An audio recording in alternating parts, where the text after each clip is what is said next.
Bonjour tout le monde, j'espère que vous allez bien. Donc aujourd'hui, je vous retrouve pour vous parler des cadeaux que j'ai reçus à Noël et bien sûr aussi des achats que j'ai faits pendant le temps des fêtes. Mais avant de commencer, j'avais envie de vous parler des livres que je me suis procurés pendant le Salon du livre de Montréal qui a eu lieu en novembre dernier. Donc je me suis dit que si je ne vous parlais pas de ces livres-là maintenant, je vous en parlerai peut-être jamais et j'avais vraiment envie de vous les présenter. Le premier livre que j'ai acheté pendant le Salon du livre, c'est Un herbier de Montréal, publié chez La Pastèque. Donc normalement, La Pastèque, il publie surtout des bandes dessinées ou des albums jeunesse, mais ici c'est un recueil de poésie et de bandes dessinées sous le thème des herbes et des plantes qu'on retrouve à Montréal. Ce qui m'a attiré en premier vers ce livre-là, c'est bien sûr le design graphique qui a été créé par l'agence Nouvelle Administration, ce qui est un studio de design graphique à Montréal. Donc l'intérieur, déjà, les pages de garde sont magnifiques.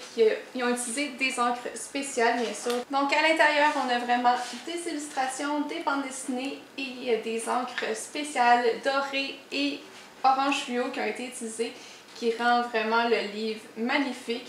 La mise en page, la typographie, disons qu'il n'y a pas grand chose que j'aime pas dans ce livre-là.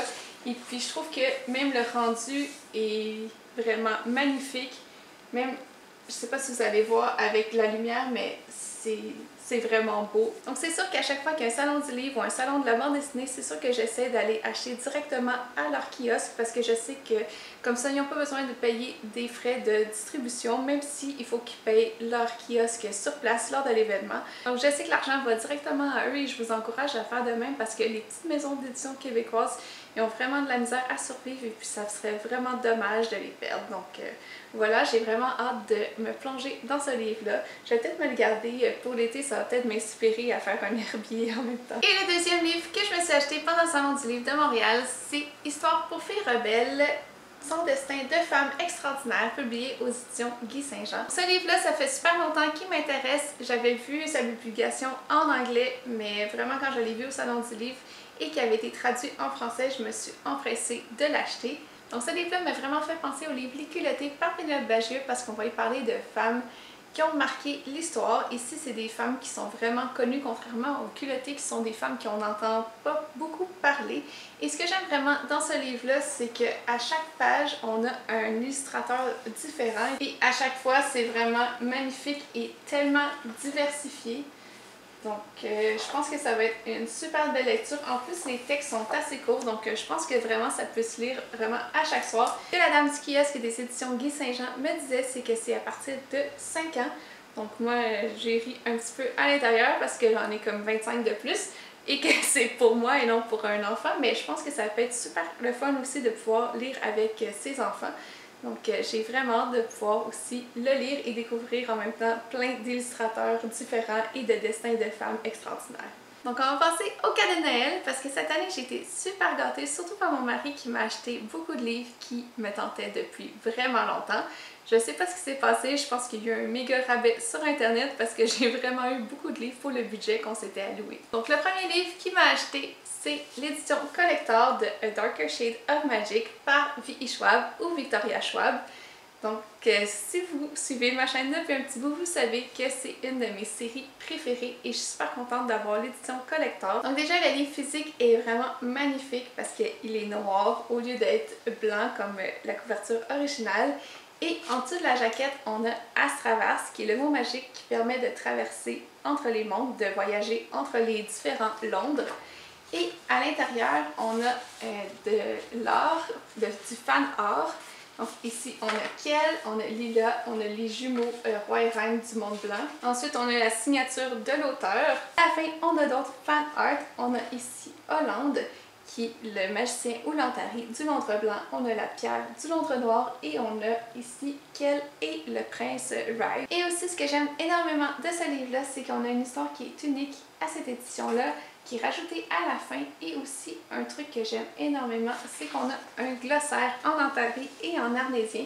Donc je trouve que c'est vraiment une belle petite touche de la part de l'éditeur. Donc si c'est la première fois que vous arrivez sur ma chaîne et que vous n'avez jamais entendu parler de ce livre-là, sachez qu'il a été traduit en français aux éditions Lumen sous le nom de Shades of Magic et j'ai fait une vidéo complète sur le sujet que je vais vous mettre juste en haut et en barre d'infos si ça vous intéresse. Mais pour vous résumer ce livre-là en quelques mots-clés, je pourrais vous dire que ça parle d'univers parallèles, de magiciens, de voleurs, de pirates, de magie et de tournois de magie. Donc si c'est des choses qui vous intéressent, je vous suggère vraiment de prendre ce livre-là parce que pour moi ça a été un véritable coup de cœur et je pense que je pourrais jamais m'en lasser de vous en parler. Et ensuite, j'ai reçu un livre qui me faisait extrêmement envie. J'ai reçu Harry Potter et le prisonnier d'Azkaban, donc le 3e tome de la série en VO, en version illustrée. Donc, je suis super contente de l'avoir parce que les illustrations de Jim Kay sont vraiment magnifiques et je suis super contente aussi de pouvoir voir cette histoire-là à travers les yeux de cet illustrateur-là qui est vraiment talentueux.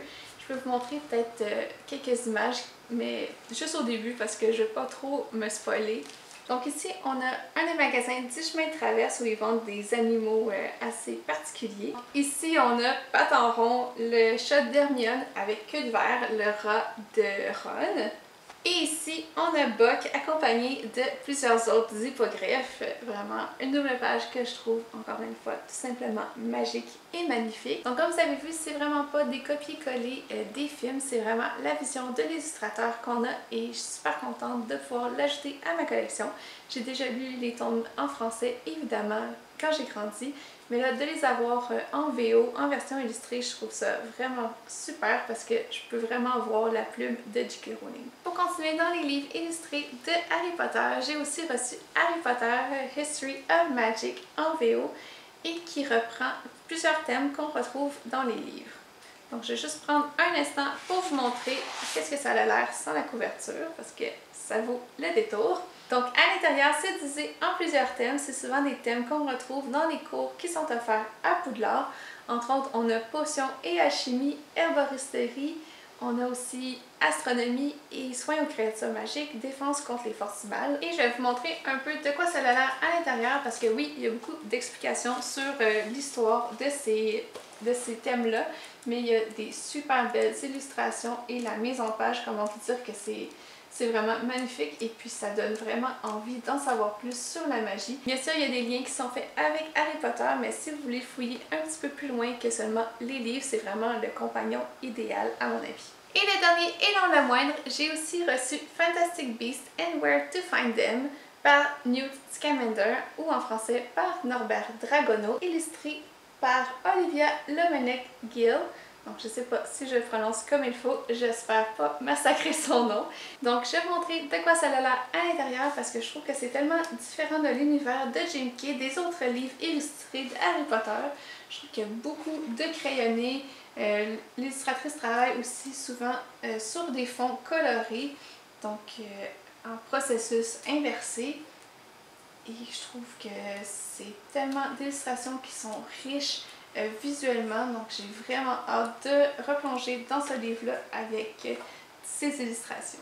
Et ensuite, ce dont je vais vous parler, il ne s'agit pas de livres, mais vous allez voir, ça a quand même un lien parce qu'il s'agit des pop du film Les Animaux Fantastiques. Et oui, j'ai enfin commencé ma collection de pop avec Norbert et Tina. Et bien sûr, j'ai aussi Queenie et Jacob. Donc je suis super contente d'avoir enfin une collection et je pense que ça ne sera pas les derniers. Si vous avez vu ma vidéo sur les résolutions que je vais prendre cette année, vous savez que je veux lire plus de bandes dessinées en 2018 et comment lire plus de bandes dessinées si ce n'est qu'en les achetant. Et je me suis donné comme objectif d'en acheter une par mois, donc en décembre, parce que oui, j'ai commencé mon objectif en décembre. J'ai acheté le premier tome des Carnets de cerises, Le Zoo pétrifié par Joris Chamblin et Aurélie Néret. C'est une bande dessinée qui me faisait envie depuis super longtemps, qui est assez populaire, assez connue et que j'avais vraiment hâte de découvrir, où on va suivre une jeune fille qui écrit un journal et qui fait des enquêtes. Donc je vais vous montrer un peu de quoi ça a l'air à l'intérieur. J'adore les planches, j'adore le style aussi. Je trouve qu'il y a tellement une douceur dans ces illustrations-là. Et en plus, c'est pas juste la bande dessinée parce qu'on lit vraiment le journal de Cerise et j'ai vraiment hâte de me plonger dans cette bande dessinée-là. Et en janvier, je me suis acheté Bergère guerrière, le tome 1, La relève par Jonathan Garnier et Amélie Fléchet. C'est une bande dessinée qui me faisait envie encore une fois depuis plusieurs mois parce qu'à chaque fois que je la voyais en librairie, j'hésitais à la prendre, mais là je me suis dit que ça allait être la BD du mois que j'allais m'acheter. Cette histoire-là me fait énormément penser au film Brave parce qu'on va suivre une jeune fille qui démontre un courage hors du commun et qui, après 10 ans que les hommes sont partis à la guerre, elle doit prendre la relève accompagnée de son book noir. Donc je vais vous montrer de quoi ça a à l'intérieur parce que déjà dans les pages de garde on retrouve la carte et déjà je me dis que l'univers doit être tellement bien travaillé parce que quand ça commence avec une carte, c'est sûr que je vais aimer ça et que l'histoire va m'accrocher. Pour vous montrer quelques planches, je trouve que par exemple comparé au carnet de cerises, on retrouve des dessins un peu plus en aplat, un peu plus cartoon aussi. Mais je trouve que c'est tellement bien réalisé et j'adore vraiment ce style, donc j'ai vraiment hâte de découvrir cette histoire et c'est sûr que je vais vous en reparler sur la chaîne. Et pendant le temps des fêtes, je suis aussi allée bouquiner dans les librairies d'occasion et je me suis trouvé 2 livres. Le premier étant L'enfant du cerf, Shikanoko, le livre 1 par Liane Hart.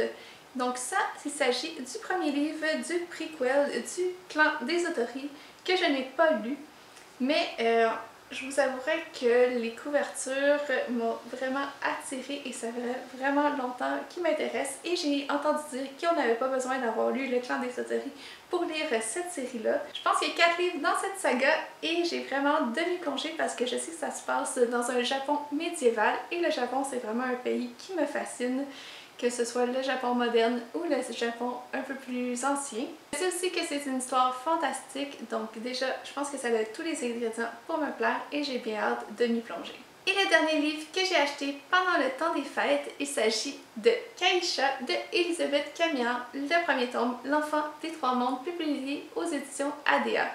Donc comme vous savez, si vous avez vu encore une fois ma vidéo des résolutions de 2018, vous savez que je veux lire un livre québécois par mois et ça va être mon premier livre, mon livre de janvier et j'ai vraiment hâte de le lire parce qu'il s'agit d'une fantaisie et je pense que ça va être juste parfait pour l'hiver. Tout ce que je sais de ce livre-là, c'est qu'on va suivre une jeune fille qui s'appelle Keisha dans ses aventures et dans son voyage jusqu'aux confins de la Terre. Honnêtement, ça n'en prend pas plus pour m'accrocher. Et comment vous dire que j'ai beaucoup d'attentes envers ce livre parce qu'il y a une carte, premièrement, et deuxièmement, c'est le premier tome d'une saga. Et normalement, j'aime énormément les premiers tomes parce que c'est là qu'on rentre dans l'univers, qu'on apprend à connaître les personnages. Donc j'ai bien hâte de découvrir cette histoire-là et je vais sûrement vous en reparler très prochainement puisque je vais le lire ce mois-ci. Donc c'est tout pour mon vocal. Vous me direz si vous avez lu un des livres que j'ai présenté ou si je vous ai donné le goût d'en lire un. N'hésitez pas à mettre un petit pouce si vous avez aimé la vidéo et à vous abonner à la chaîne si ce n'est pas déjà fait. Donc nous, on se revoit bientôt dans une prochaine vidéo et d'ici là, je vous souhaite de bonnes lectures. Bye!